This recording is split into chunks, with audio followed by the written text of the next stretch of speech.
സ്വാഗതം.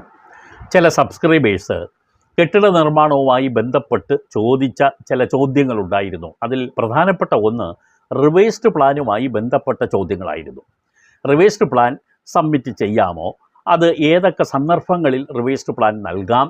അത് സംബന്ധിച്ചുള്ള പെർമിറ്റ് ഫീസ് എങ്ങനെയായിരിക്കും എന്നുള്ളതൊക്കെയാണ് അവർ ചോദിച്ച ചോദ്യങ്ങൾ. അതിനുള്ള മറുപടിയോടൊപ്പം തന്നെ നമുക്ക് ശരിക്കും റിവേഴ്സ്ഡ് പ്ലാൻ കൊടുക്കേണ്ടതില്ലാത്ത, ഇല്ലെങ്കിൽ പെർമിറ്റിൽ എന്തെങ്കിലും ലഭിച്ച പെർമിറ്റിൽ വ്യതിയാനം വരുത്തിക്കൊണ്ടുള്ള ഏതെല്ലാം നിർമ്മാണങ്ങൾ നമുക്ക് നമ്മുടേതായ നിലയിൽ ചെയ്യാം എന്നതും ഈ എപ്പിസോഡിൽ ഉൾപ്പെടുത്തിയിരിക്കുന്നു. അപ്പോൾ ഇതിൽ പറയാനുള്ളത്, നമുക്കെപ്പോഴാണ് റിവേഴ്സ്ഡ് പ്ലാൻ കൊടുക്കാൻ ഉദ്ദേശിക്കുന്നത്?